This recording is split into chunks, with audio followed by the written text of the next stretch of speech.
Welcome to Put Simply, the podcast that puts what's happening in the world simply without compromising on the details. Erdem Koch is my name, Rodney McCune and Ozan Ibrisim my co-hosts. Gents, good to be back again. Good to see you. Yeah, good to catch up again this week. Well, a Gaza agreement has meant that perhaps there's a route, finally, to peace in the Middle East. At least that is what the hope of Donald Trump, the US president, is after he brokered an agreement between Israel and Hamas, which has seen the exchanging of hostages and prisoners and a ceasefire after 2 years of a brutal war in the Gaza Strip. Of course, it started on the 7th of October 2023 with that horrific attack by Hamas on Israeli soil, killing over 1,000 people and holding hundreds of hostages. And then the onslaught on the Palestinian people in Gaza, killing more than 70,000 by official records, but the likeliness that it is much, much more, of course, weighs deeply on everyone's hearts. Ozan, let's start with you. The ceasefire is in place. Hostages and prisoners have been exchanged. Donald Trump is claiming victory. How are you putting sense or making sense of what is happening? I guess is the first question. And the second, is this a step towards a broader peace plan in the Middle East? Look, I think, put simply, this is a victory for Donald Trump. It is a big win. I think he can claim with some credibility now that he has resolved a conflict, albeit in the short term, but he's certainly brought about a ceasefire. Now, that doesn't mean long-lasting peace or a two-state solution, as we've discussed in the last couple of weeks on Put Simply. There's a long way to go before this peace will, I think, hold. It's quite fragile, if you ask me. It really depends on whether Hamas agrees to many of the ceasefire conditions that have been put in place. Of course, the most important one of those being that Hamas has to unarm or and hand over the administration of Gaza to a bureaucratic body and technocrats, effectively, without the influence of politics. These are things I think that time will tell whether it is put in place. But look, it is by all accounts probably a big win, I think, for Donald Trump. Will this have an influence on his domestic political standing? I don't think so. But at least when he's running around saying that he's got, he's resolved, he made a speech to the Knesset and said that he's now resolved 8 conflicts since he's come into power and taken office in 8 months. He made a point of saying that this one has been a 3,000-year conflict. Now, all of us following this issue pretty closely know that this has been a very long-standing conflict, but yet to understand what he means by a 3,000-year conflict, considering one of the sides, one of the sides' religion hasn't been around for 3,000 years. So for us who kind of take words seriously and think about them, that's I guess one thing that you probably need to do a little bit more digging around to figure out what he actually means. But look, this is all trivial. At the end of the day, there's a lot to be, I think, happy about and hopeful about, because the hostages have been returned back, and I believe that the bodies of those who are deceased, so hostages, are slowly being returned back to their families in Israel. I think that's causing some frustration because it's not happening quickly enough. And Gazans, for the first time in 2 years, can have some hope that there might be some effort to, first of all, provide security for them, but also to rebuild a piece of land that's been absolutely demolished by a senseless assault on many fronts by the Israeli armed forces. I think, yeah, it's a good step forward, but a long way to go. I think people need to get a little bit, put things into perspective. As I mentioned, this doesn't necessarily mean that it'll be a long-lasting peace, or is it going to mean, down the track that this is a kind of going in the direction of a two-state solution, which we all know is the way to deal with this in the long term. They're all questions that are yet to be answered. But I think, as I said last week, I would much rather be here, and I'm pretty sure the Gazans and the Israelis would much rather be here than where they were, 3-4 weeks ago.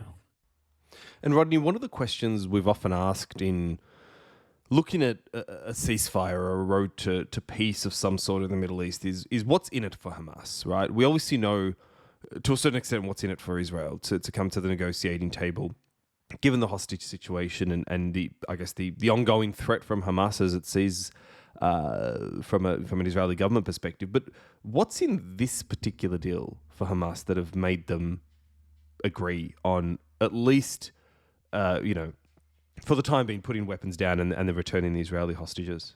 Very little, to be honest. What they do have is the prospect of survival. They haven't been completely wiped out. They've got detainees and prisoners returned, which might help shore up their base. And they're not absolutely out of the running to be a political influence in a future Palestinian state, right? I mean, the Palestinian Authority's been sidelined. The transitional entity might not include Hamas, but it won't include the Palestinian Authority either, and therefore there is an opportunity to rebuild and reestablish influence. And I think even within, we got to be clear, although there's been a ceasefire, killing in Gaza has continued, and there's been internal fighting as well as they've sought to retain their position on the ground.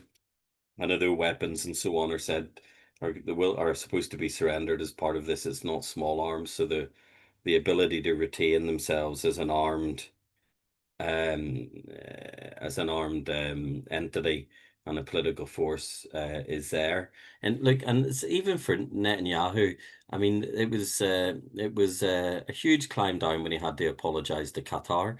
That, in a sense, opened up the opportunity for Trump to put pressure on the Israelis. And again, that wasn't of Trump's making. It was an opportunity that he seized upon. And, Netanyahu might look at the security outcomes, in terms of Hezbollah being damaged, strikes in Yemen, Iran being weakened, and so on.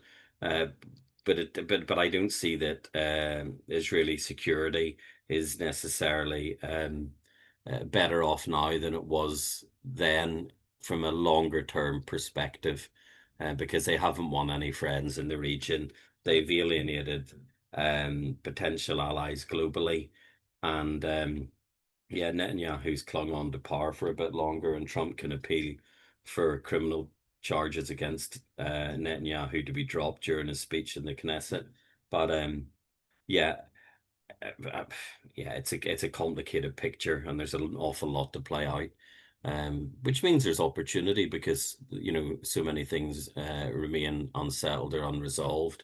But there's no clear victors apart from Trump at the inception of the plan. And to be honest, it wasn't much different than the previous plan. It's just that he took the opportunity when it arose, in part driven by the Israeli attack on Qatar to move things forward. So yeah, a little bit of credit to Donald Trump this week.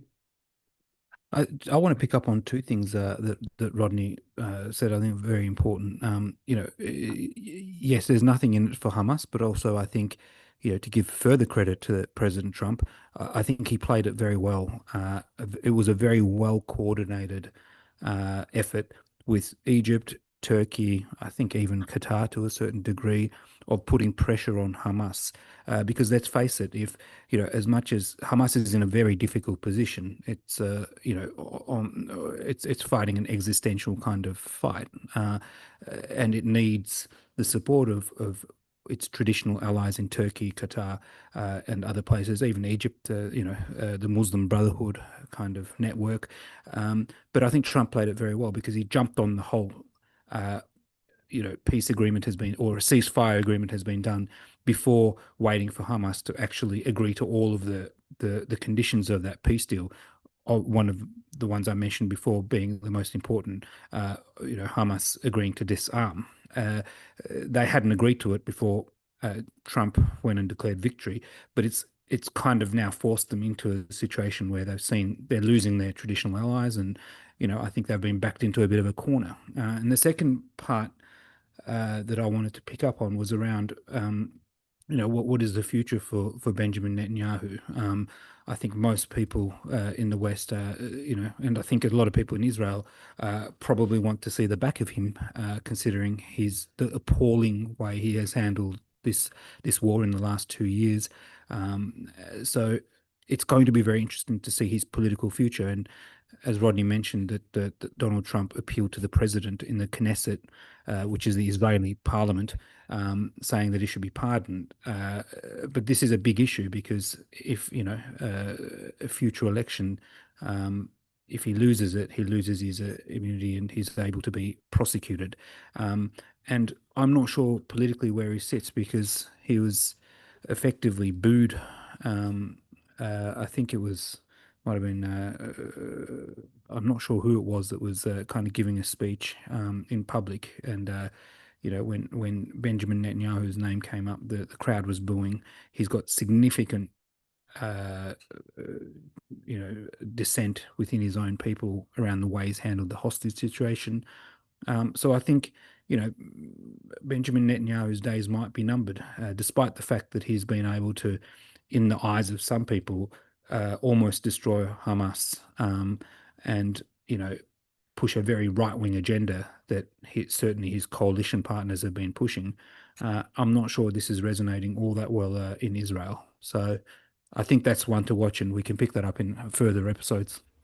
Rodney, you mentioned the attack on Qatar, the Israeli ordered missile strike on Qatar, which had infuriated Trump at the time. And there was sort of lots of talks and even reports that he effectively made Netanyahu apologize. Now, in the light of what's happened over the last week, then, what's in this for Trump? What's in it for the US? Because we know he has that, the America first sort of approach to everything. And for him, America's interests comes first, right? Beyond any other interest. What does he get out of this? I think it's as superficial for him as being a contender for the Nobel Peace Prize in his mind for next year, if not this year. I think his motivation about describing himself as a peacemaker, continually listing all the wars that he solved, even ones that haven't happened, or involve the wrong countries because his involvement was so insignificant. He's so desperate to be seen as someone who ends conflict. And I don't think it's because he has a particular issue about fairness and human rights and democracy, because you see what he's doing domestically. I think it's simply driven by his desire to be recognized for something that he has or hasn't had any huge track record with, because one of his predecessors won something. He thinks he should have it as well. I think sometimes with Trump, we can overcomplicate the motivation. This does go straight, goes against America first and forever wars and foreign interference. But yeah, I think it's driven by vanity, and vanity to be recognized as this great peacemaker. Look, I think, I completely agree. I think the politics of Donald Trump have been full of contrast since the moment he went down that escalator in 2015. So it's, it's, if you look at what he's doing domestically, as Rodney said, he's not, trying to end conflict. He's starting conflict in places like Chicago and other places. But it simply is he wants to be better than his predecessors. And I don't know if it's some sort of childhood or trauma that he suffered in his young adult life where he wasn't taken seriously by the people he views as elites. Um, and it's him trying to kind of, in his late 70s, try and prove to people that actually, you know what, these I'm better than them, or I've won this whole kind of conflict that he's been in and he's created with people like Obama and of course his direct predecessor Biden. It's really about trying to get one on them, really, at the end of the day. It's simple as that. Like some sort of presidential imposter syndrome that he's wrestling against in his own head. Yeah, absolutely, absolutely. I think it's I think a therapist or a group of therapists would have a field day trying to get into his head and analyze the way he thinks. Well, that's more on the international stage for Trump. But let's turn domestically now and have a look at what's happening in the US that is still causing him some headaches. And indeed, of course, the entire population. I'm referencing here the government shutdown, which has now been 2 weeks in the making. Of course, this has happened many times before on both camps, or both political camps, I should say. But this particular one feels like a bit of an impasse that's not really resolving. Rodney, we've spoken about who will blink first and how we get out of it. The reality is now, of course, hundreds of thousands of federal workers are impacted. The US government effectively, in many ways, doesn't have the money to spend beyond essential services. And so there's talks of scaling back and cutting down on that side of stuff. But where are we at with the shutdown and where do you foresee sort of things going to be able to come to some sort of a resolution? But both sides are continuing to dig in, is how I see it.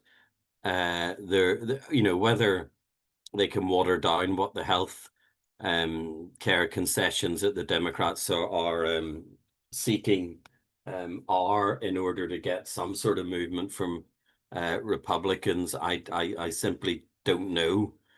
And at least allow them to claim some victory in protecting some components of healthcare. But it does feel like the pain's starting to bite on the public. There have been people who have been losing their jobs, but at some point, people are going to get really, really cross, and maybe we're starting to see that a little bit in the polls. But I don't think we're very high up the mountain of how cross they can get with respect to this, and I don't see that the Republican plan to sort of scapegoat the Democrats for it is working in their favor at the minute, and therefore the Democrats seem to be on better ground with protecting healthcare, and the Republicans look as if they're taking advantage of it to get rid of federal workers, and yeah, we'll see what happens, but I don't think we're looking at this being resolved in the next few days, especially because Donald's off to fix Ukraine and Russia next. He's not really focused domestically, it doesn't seem. I'm following the and I never thought I would say this in my life, but I'm following the Marjorie Taylor Greene kind of line of line of thought on this. Your favorite politician. I've become a big fan of her. So, I won't let you say a bad word about her. Jokes aside, she's called it the way I think. She's basically said what a lot of Republicans are thinking in private and are probably too scared to voice. And she said that the shutdown is effectively very badly hurting the Republican Party and the chances of the Republican Party in the midterm elections, which are in about just over a year, in November next year. So I think the politics of this, from my assessment, is not playing out all that well for the Republicans. I think trying to, as Rodney said, cut federal government employees and looking like they're using the shutdown to do that, I think is not good politics at all. As we discussed last week, I think the the Democrats are on much stronger ground when it comes to pushing to maintain people's health insurance. So I don't think the politics are all that good for the Republicans, and it's not really all that much showing in the polls at this point in time. But what is clear is that Donald Trump's approval rating is on a downward trend and has been very quickly. So it's very difficult, obviously, to isolate one issue or one reason for that. I think it's probably a kind of different groups of or different factors that are playing there. So yeah, I think and Donald Trump or the administration has suffered a bit of a setback with a federal judge overnight saying that putting a block on his ability to use the shutdown as a means to cut more jobs. So I think that's a bit of a setback. And the Senate, I think, voted last night for the 9th time to try and move this budget bill forward, and they need 5 Democrats. So I think they've got 4. So they need 5 Democrats to get to 60 votes, which are the number of votes that are required to pass this bill. But it doesn't look like any of those Democrats are budging or moving. You've got Fetterman, who's a senator from Pennsylvania. He seems to be the most vocal Democrat against this shutdown, which I think is very silly. I think he's misjudged the politics of this. And the others seem to be, and look, they don't have really any incentive to move.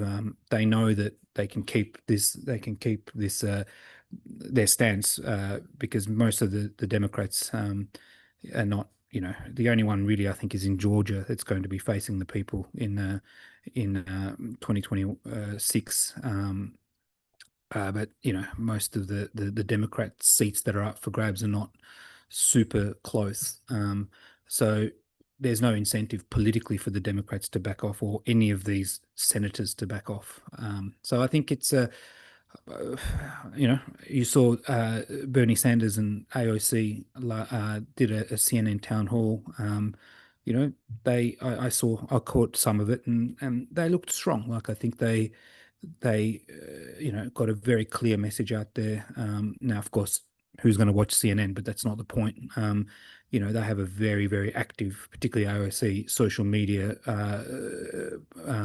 campaign that they run around the clock. So, a lot of this will get out, and the Democrats seem to be back in business. And it's taken a while for them to kind of find their footing, but they seem to be, I think, getting some points on the board. It will also be interesting this week is the No Kings rally that's going to be held. If you remember, there was another one that was held in, I think, June, around the time when Donald Trump was running his military parade, and they got millions of people across the country attending this. So it'll be very interesting to see how many people attend over the weekend, because I think people are starting to get very concerned about what's going on. And, a lot of the things coming out of Chicago, a lot of those scenes, I think, there seems to be a growing discontent with what's going on.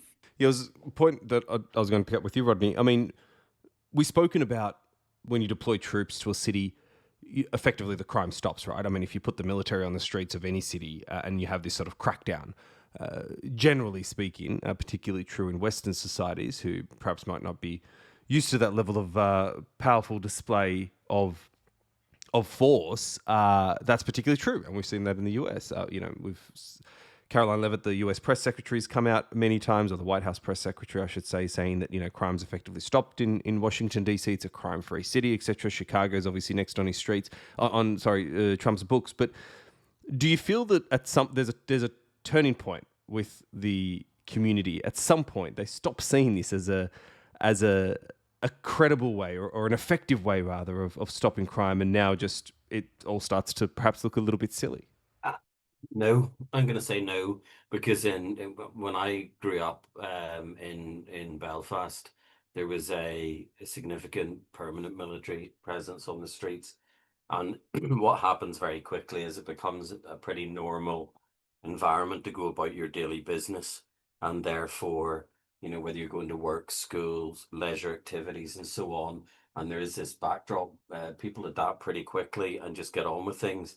So I suspect that it'll look more normal to people than abnormal over time. And unless there's incidences where there's a huge overstep by the military, or there's some unlawful conduct or something like that, I suspect that this is going to just continue to roll on, and that rather than protest it, that people, providing it's not impacting on their own lives in a direct way by preventing them doing something that they normally do, will just sort of accept it as part of the environment. I may be wrong, and maybe America, won't accept it, but that's my sense of it, because I think that people can adapt very easily to changes as environment, and they quickly forget what it was like before that happened. I mean, I completely agree with that sentiment that, people have got the memory of a goldfish these days when it comes to issues and politics, etc.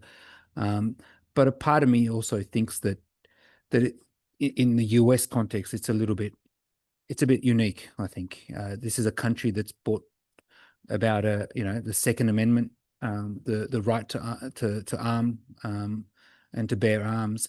And when those people who are questioning the relevance of this, and what have you, and it's considered as a constitutional right, but also many people are, I want to be able to protect myself when the government, against the government, and that was certainly one of the founding kind of principles of it. But I think there's still a mentality there that,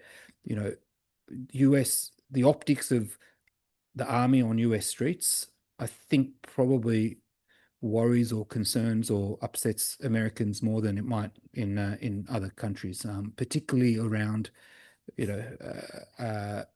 made up and often completely fictional reasons, and many of the reasons why that the administration's using around the need to bring in the National Guard to Chicago, because ICE agents, are apparently getting hassled, and they're being prevented from doing their job because there's a radical left Antifa, anti-fascist movement that's been funded by George Soros and everyone else, etc. Like, they've just created this made-up narrative that Chicago is out of control, and there's war on the streets of Chicago. Hence, the National Guard needs to come in. If I'm not wrong, Chicago just hosted its annual marathon.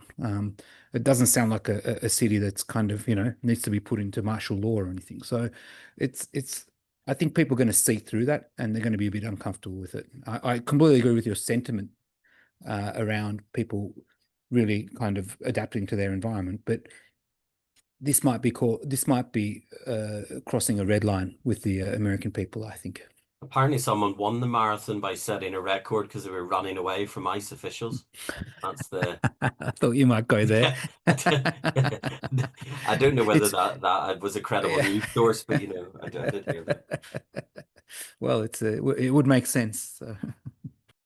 So you mentioned this earlier, Rodney, but I mean, Trump didn't win the Nobel Peace Prize this year. It was kind of expected, and you correctly said that there was no chance that he was going to win it.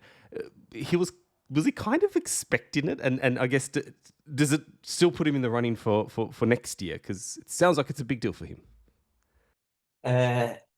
Yeah, look, I think he was. There's a little bit of him expecting it, just as, the kid at Christmas who thinks they're going to get a Ferrari. There's a little bit of hope that just, gets killed at the last moment when the big reveal takes place. But he does seem to have got some comfort from the fact that the winner said that actually Trump deserved it, and said that she was accepting it on behalf of both of them.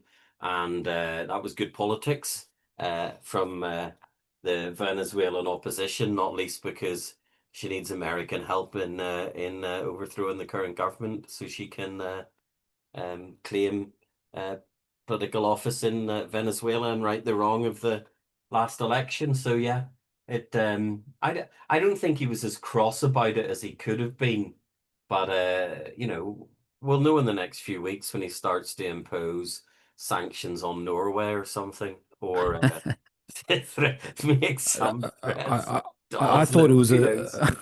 I thought it was a astute, very astute decision by the Nobel Committee, because they effectively, and you can judge how smart it was by his response, and his response wasn't thermonuclear, and and I think the lady who won it from Venezuela, the opposition leader, had a lot to do with that response, but also he quickly, I think, got over his disappointment and saw that this actually plays straight into kind of his political agenda and what he wants to do with Venezuela. So I think the Nobel Committee actually, did the best thing they could by awarding this lady with it, because yeah, it kind of, it took the toxicity out of what could have been a very, very poisonous and toxic response by him if they had awarded it to someone else, some random organization.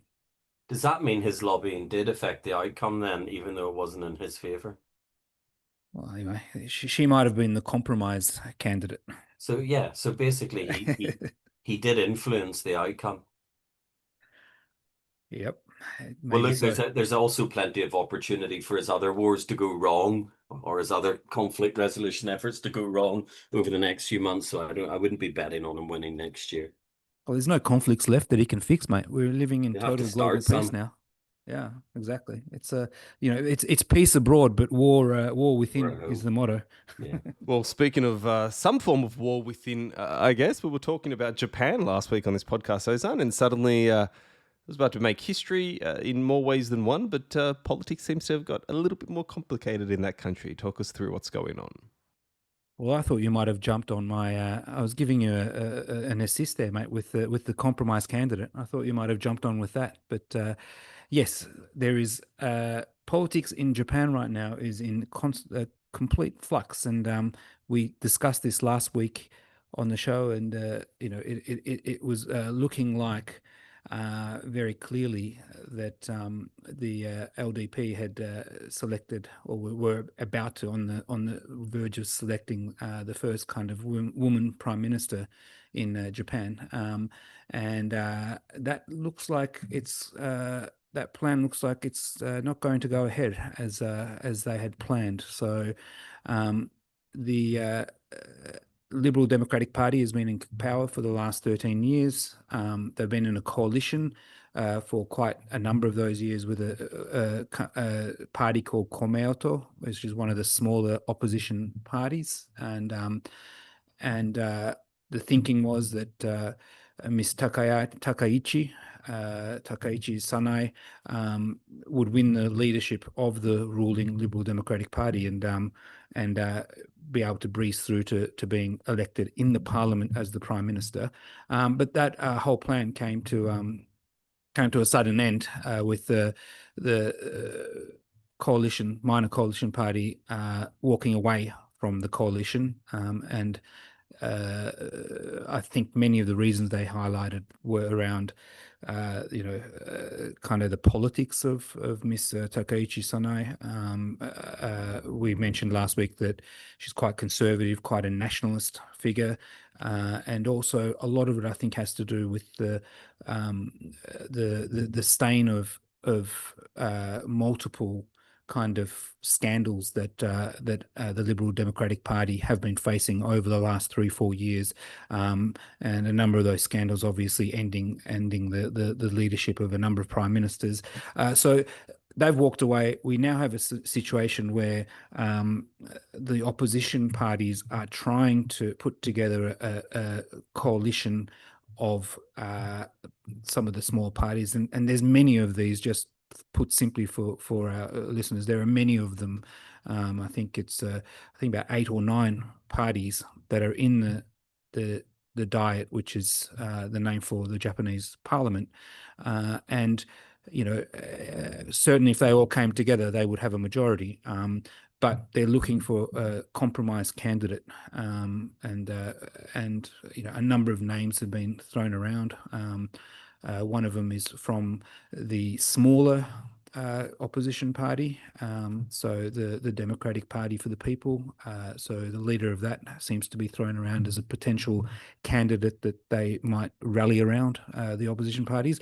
But politics is in flux, and it's certainly had an impact on the stock market. It's had an impact on kind of the political risk now that investors are factoring in, and it sends a pretty bad message to the rest of the region, because obviously Japan plays a big role in the region. So.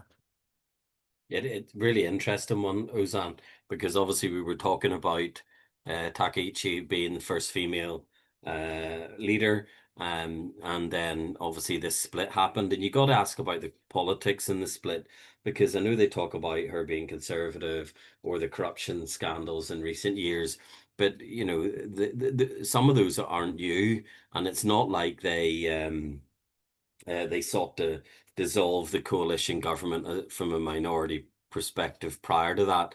So you do wonder what else is at play, whether it was a negotiation, whether they wanted more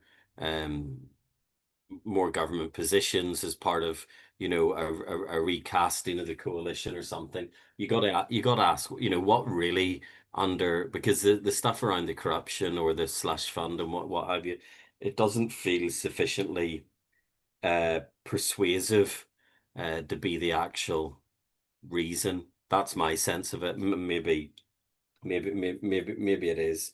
Maybe it is. And the ability of sort of this rainbow opposition to form a coalition, even if they do get the leader of the Democratic Party to sort of step forward as a compromise candidate, you got to think that it's not going to provide stable government for Japan. With, you know, the only unifying you know, point really that they want the Liberal Democratic Party out.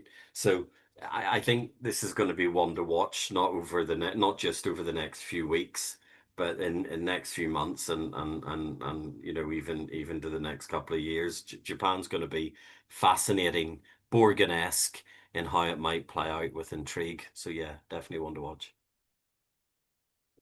Yeah, look, I think there's certainly a lot of things happening probably behind the scenes that we're not privy to, and you know, they had been in coalition for quite some time, 26 years, I think, and you know, the Kobe party is quite a small party compared to the rest of you know, the opposition. I think they hold 21 seats, which is the fourth biggest party in the parliament.